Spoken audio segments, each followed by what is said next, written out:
The pressure, Soviet budgets, and the forced choice. While committees in Washington mapped factories to districts, Moscow watched the same broadcasts and saw something else, a wallet opening. The early lead had been theirs, Sputnik, Gagarin, record after record that made the West look slow. Propaganda organs ran it hard, but prestige runs on cash, and the Soviet economy was a short blanket.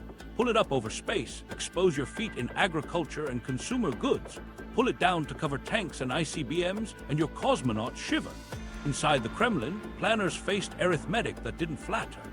Grain imports were rising, harvests sagged, apartment blocks needed plumbing more than parades. The Red Army wanted missiles that could survive first strike, not moon flags. Yet every American primetime clip with a gleaming Saturn segment wheeled into a high bay forced a choice: match the theater or concede the stage.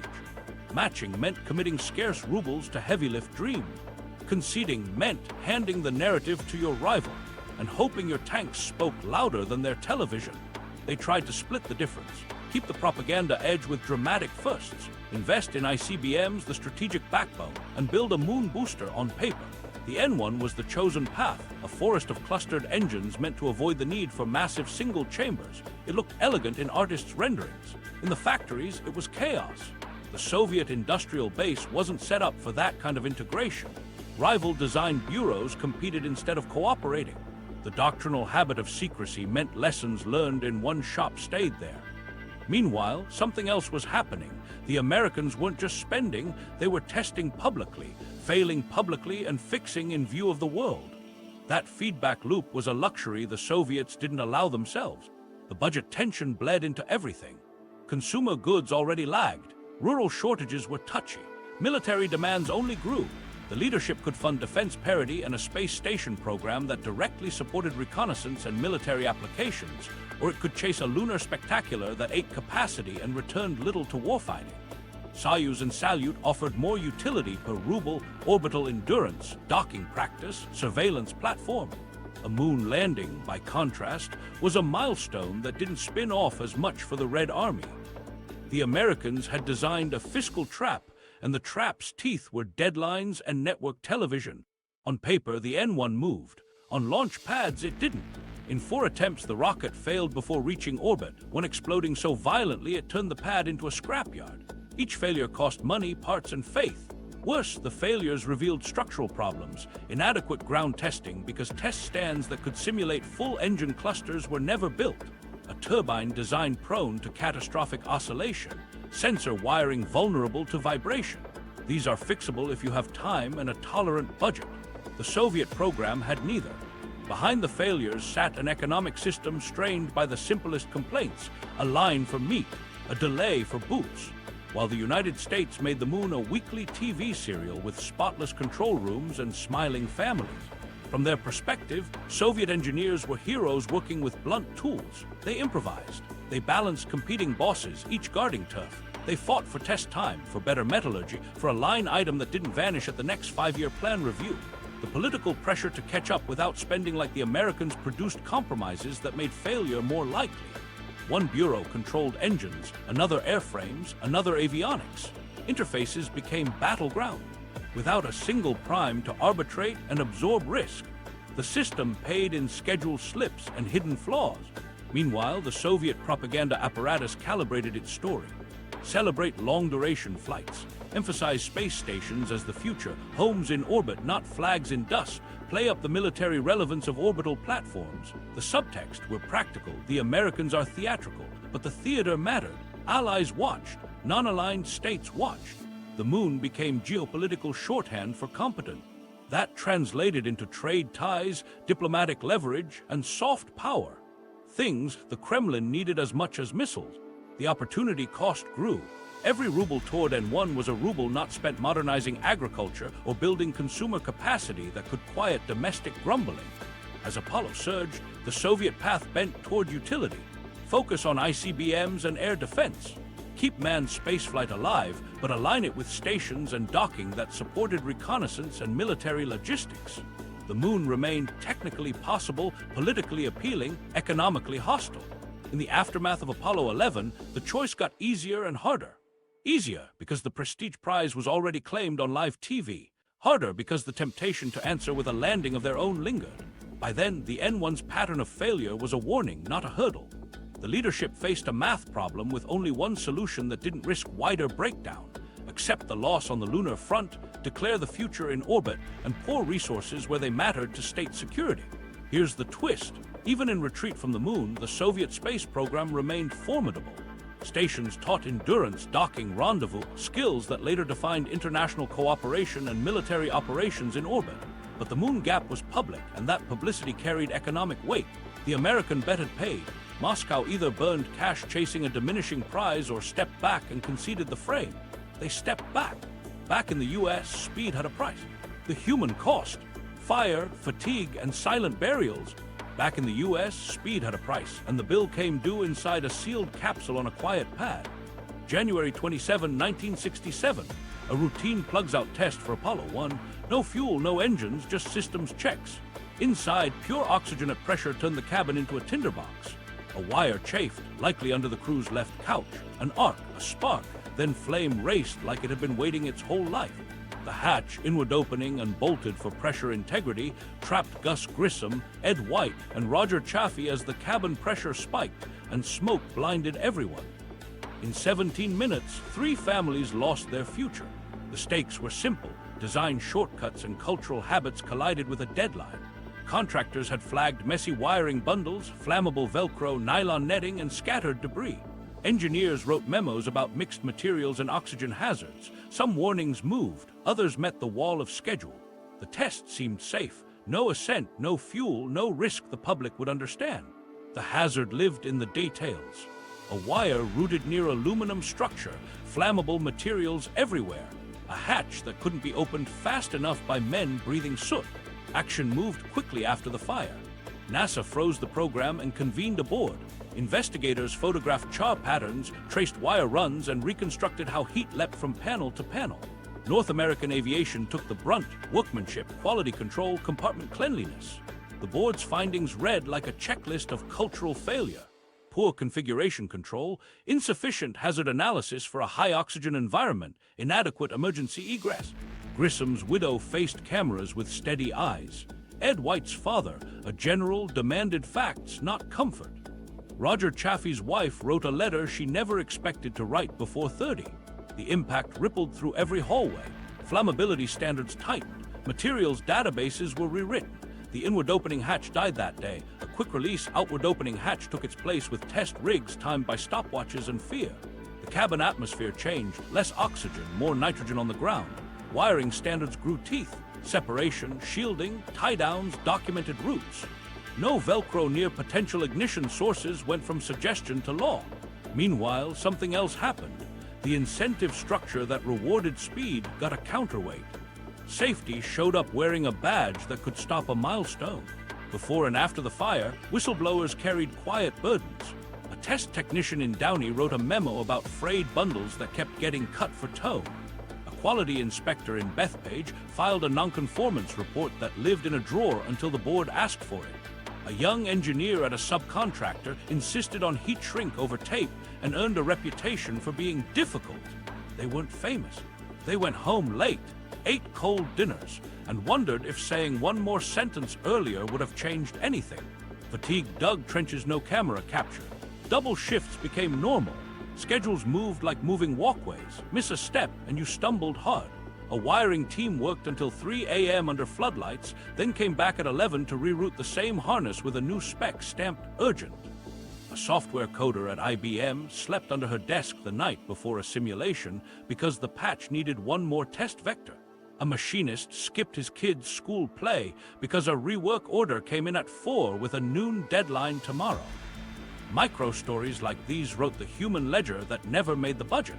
Families built rituals to hold the line. One astronaut's wife kept a packed bag in the hall during test weeks because a knock at the door could mean anything. A technician's daughter learned to recognize the smell of solvent in her dad's jacket and asked once if that's what space smelled like. A widow opened an envelope of savings bonds her husband had set aside for college and realized he'd calculated a future he wouldn't see. PR teams worked phones gently. Statements hit the wires with words like tragedy and resolve. Reporters asked if the program should slow down. The answer came carefully. It would not stop, and it would not repeat the same mistakes. The fix exposed the contract machine. Every redesign triggered purchase orders, change notices, qualification tests. Cost plus cushioned the blow, but only if every change was documented. That made honesty profitable at last. A flammability test that failed didn't bury a contractor. It funded the retest and the redesign. The configuration control board became a courtroom. Engineers pled for weight and safety. Managers pled for schedule. Safety officers pulled out the fire photos and said, "This is the line." None of it brought them back, but the culture bent. Checklists got longer, meetings got quieter, and late jokes about good enough stopped. The program learned to hold two truths at once. Urgency wins geopolitics. Patience keeps people alive. Every launch after carried a ghost weight, 3 names in the white room, 3 families in the bleachers at the Cape, 3 stars stitched into patches you didn't see on TV. In the aftermath, there were silent burials we rarely count. Careers ended quietly, managers reassigned, inspectors who missed what couldn't be missed, engineers who couldn't walk past a panel without seeing smoke, marriages strained under nights and pager calls. Some people left aerospace for hospitals, universities, anything that didn't smell like burnt wiring. Others stayed and built a safer machine, one specification at a time. And when engines finally lit again, the applause in mission control sounded different. Not louder, just older. The room understood what the cameras couldn't. Speed had drawn blood, and safety had learned how to speak up.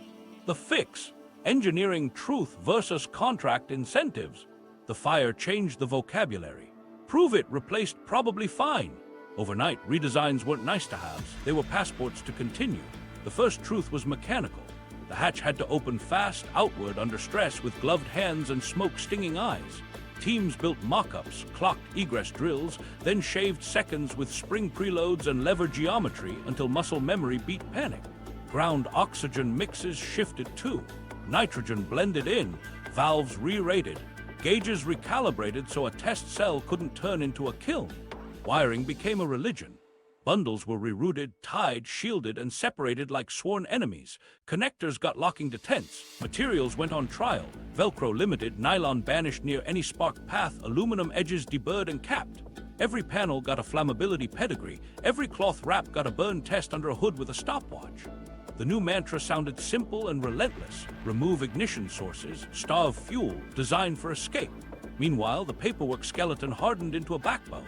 The configuration control board, once a traffic cop, turned judge. Nothing flew without a change package. Problem statement, corrective action, impact on weight, schedule, interfaces. Engineers argued in units, amps, grams, milliseconds, while managers translated those numbers into days and dollars. Safety carried photographs of melted aluminum and never had to raise its voice.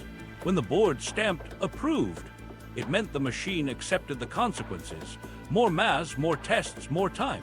Weight is money stopped being a slogan and became engineering's daily grind. Grumman's lunar module felt it first.